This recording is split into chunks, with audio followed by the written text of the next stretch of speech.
Assalamualaikum warahmatullahi wabarakatuh. Senang sekali bisa kembali berjumpa dengan Anda pemirsa.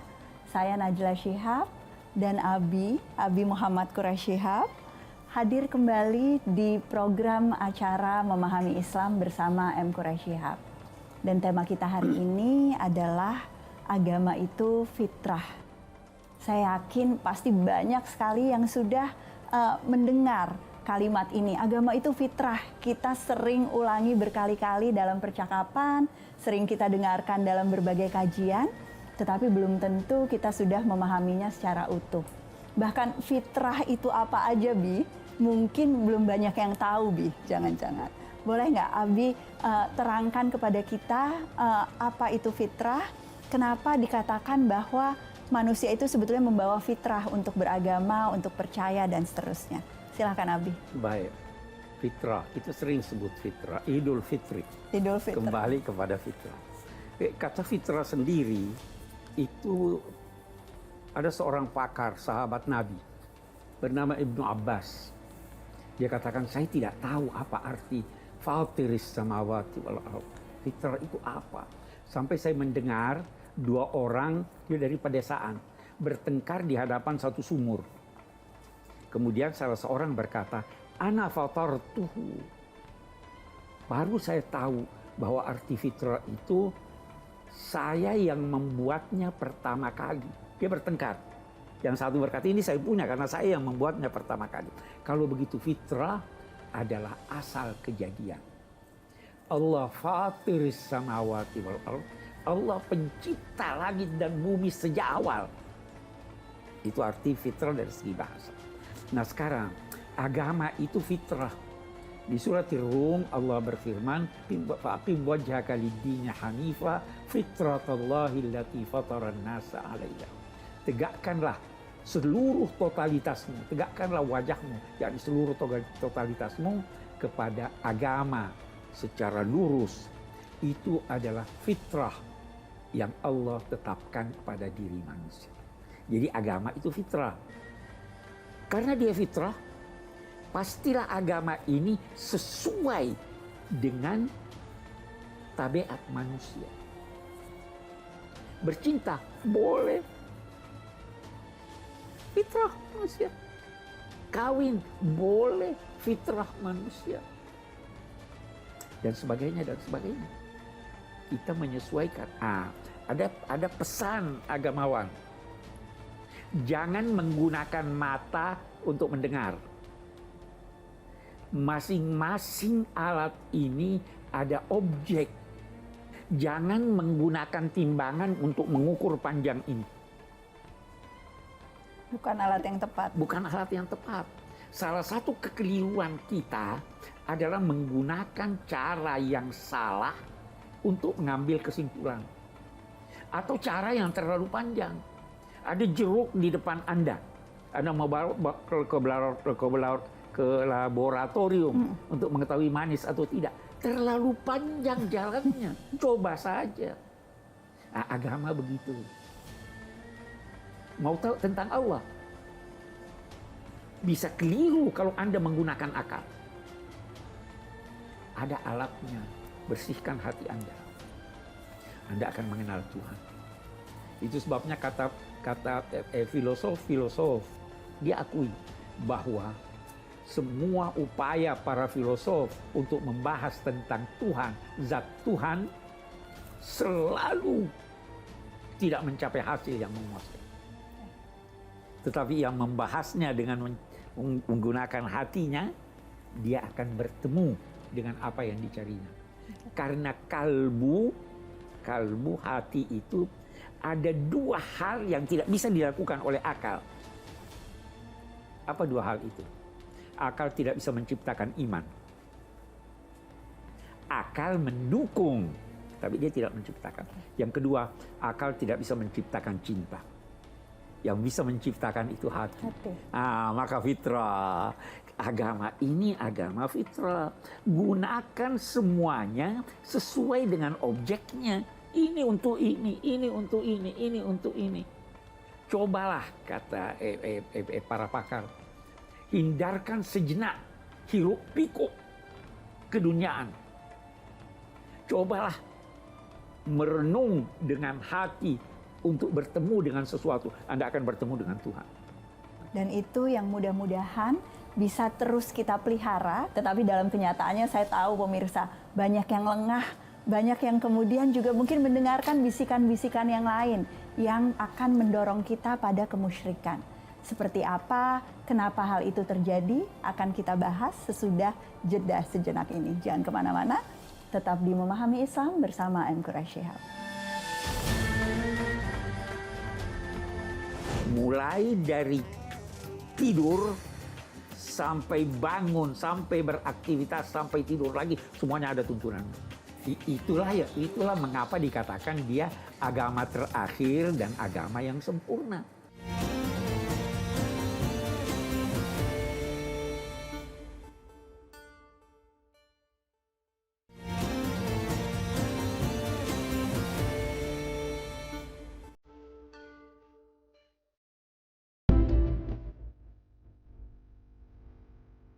Terima kasih pemirsa, masih terus setia di acara Memahami Islam bersama M. Quraish Shihab.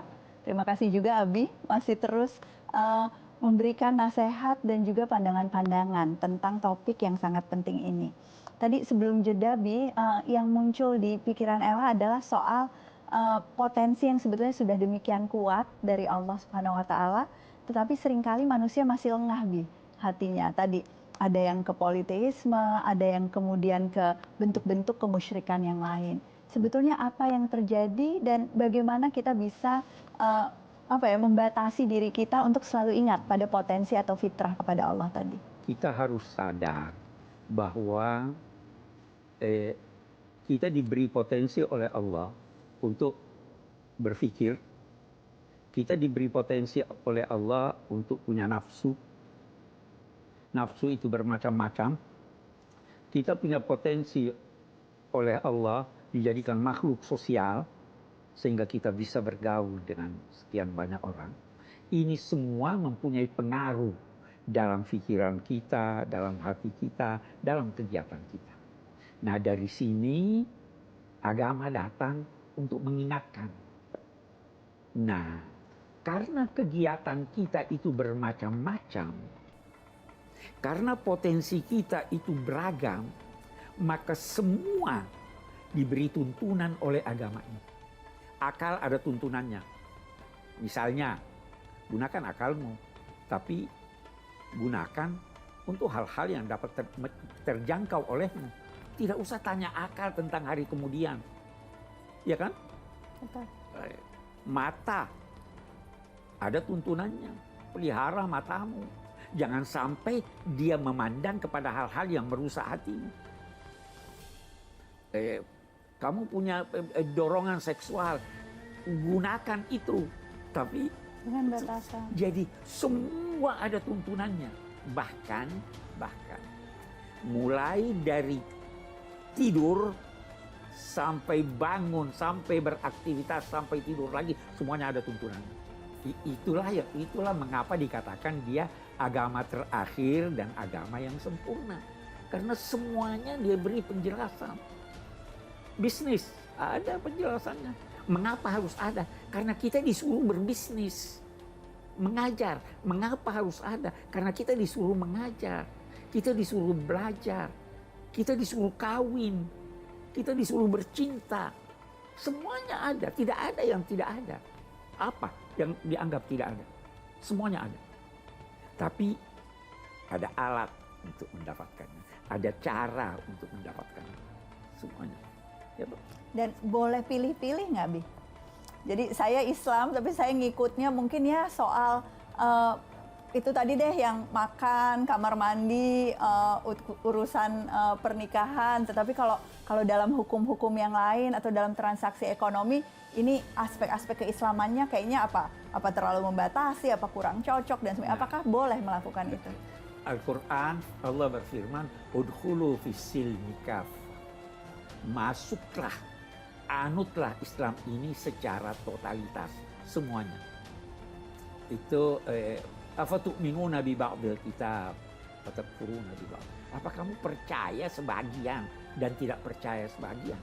Siapa yang berlaku demikian, dia akan mendapatkan kenistaan dalam hidup.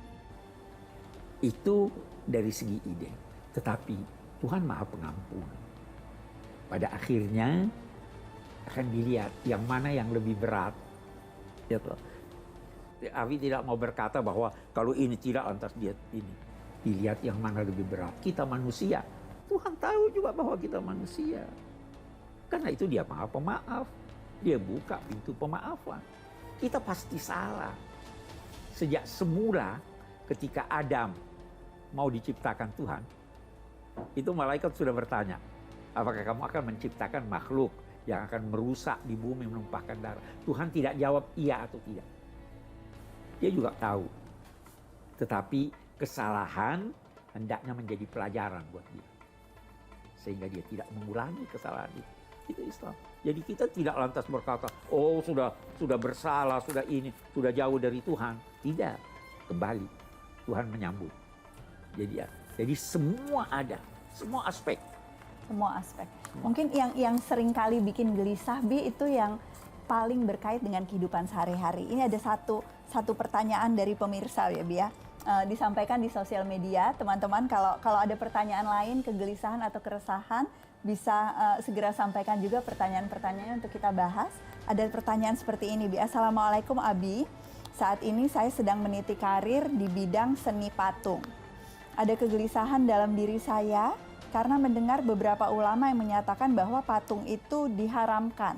Sementara saya bekerja di bidang tersebut. Apakah ada pendapat lain, Abi? Dan bagaimana sesungguhnya seni patung itu dilihat dalam Islam? Nah, mungkin pertanyaan-pertanyaan ini sering muncul dalam kaitan dengan pekerjaan kita. Abi jangan jawab dulu, kita akan jawab sesudah jeda berikut ini. Jangan kemana-mana pemirsa, tetap di Memahami Islam bersama M. Quraisy. Mata kita ini masih sangat kabur. Nanti setelah kematian, menurut Al-Quran, Faja'at sakratul mauti bil haq, fakashafna anka ghita'aka. Kami buka tabir yang menutup matamu. Terlihat semua. Oh begini, oh begini, oh begini.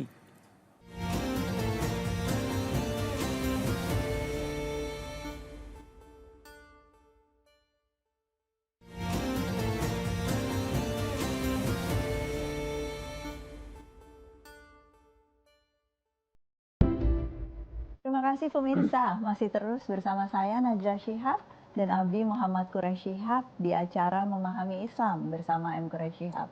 Tadi sudah ada satu pertanyaan dari salah seorang pemirsa yang setia yang mengajukannya lewat sosial media.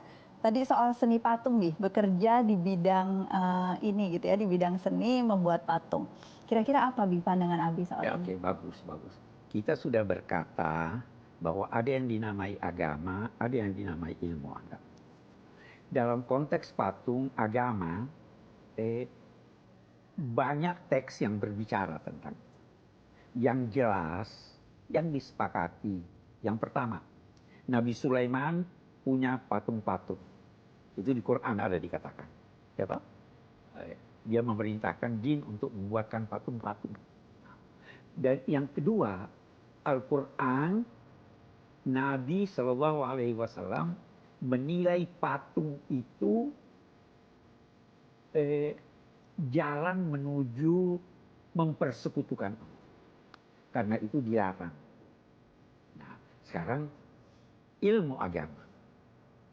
Salah satu aspek dari ilmu agama, ilmu hukum adalah mencari apa sebab larangan.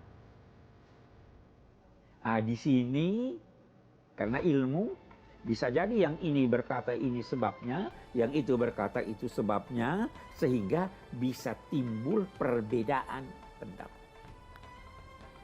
Yang melarang, sudah Nabi larang, sudah tidak usah ikuti. Yang lain berkata, menurut penelitian saya, itu dilarang karena disembah. Sehingga kalau tidak disembah, boleh-boleh aja. Kalau itu disembah atau dibuat buat disembah, maka semua sepakat terlarang. Tetapi kalau itu dibuat sebagai seni, sebagai sesuatu yang memuaskan jiwa. Untuk itu, maka di sini terjadi perbedaan ulama. Tidak usah berkata bahwa yang membuatnya untuk tujuan bukan penyembahan itu lantas dia kafir. Karena itu bukan agama. Itu adalah ilmu agama. Jelas kan? Jelas. Jadi kita perlu belajar terus gitu ya, termasuk mengajukan pertanyaan seperti ini untuk kemudian bisa memilih kira-kira mana interpretasi yang di sela-sela perbedaan pendapat itu paling cocok, paling kita percaya dan kita anggap jadi pilihan kita dalam menjalankan keberagamaan ini. Dan pilihan kita itu tidak usah kita mengkafirkan orang kalau itu masih dalam bidang ilmu. Kalau sudah dalam bidang agama, kita bilang salah ini. Betul. Masing-masing punya dasarnya ya, punya alasannya. Semua orang punya dasar.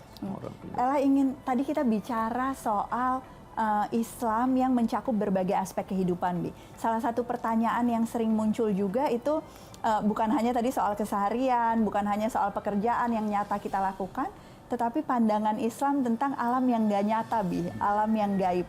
Apakah memang ada pokok-pokok ajaran atau tuntunan dalam konteks itu? Betul. Ada sekian hal yang oleh Al-Quran dan Sunnah itu menjadi pokok ajaran agama. Kita ambil satu contoh, percaya malaikat. Ada di rukun iman. Ada di rukun iman.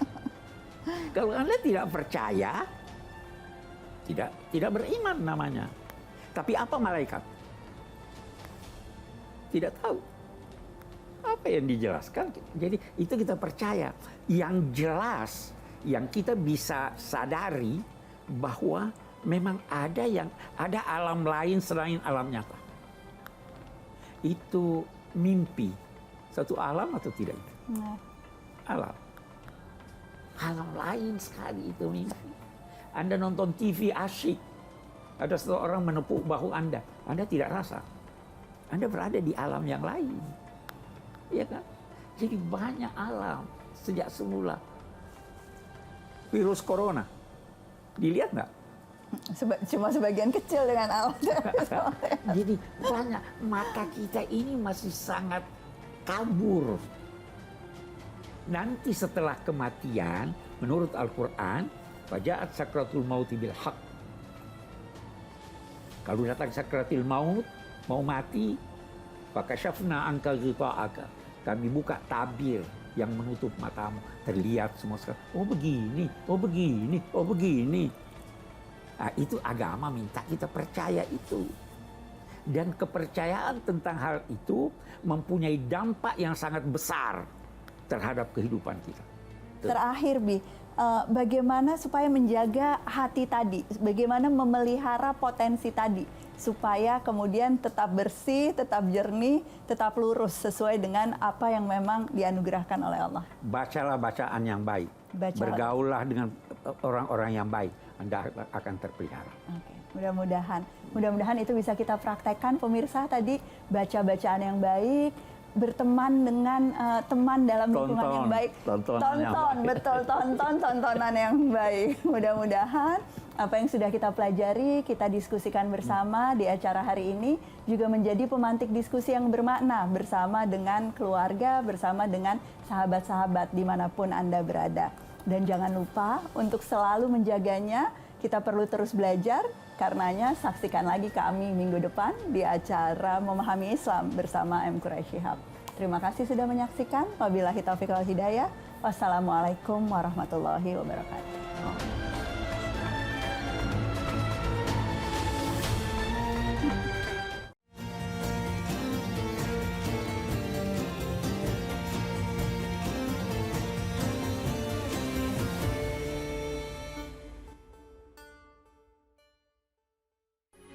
Metro TV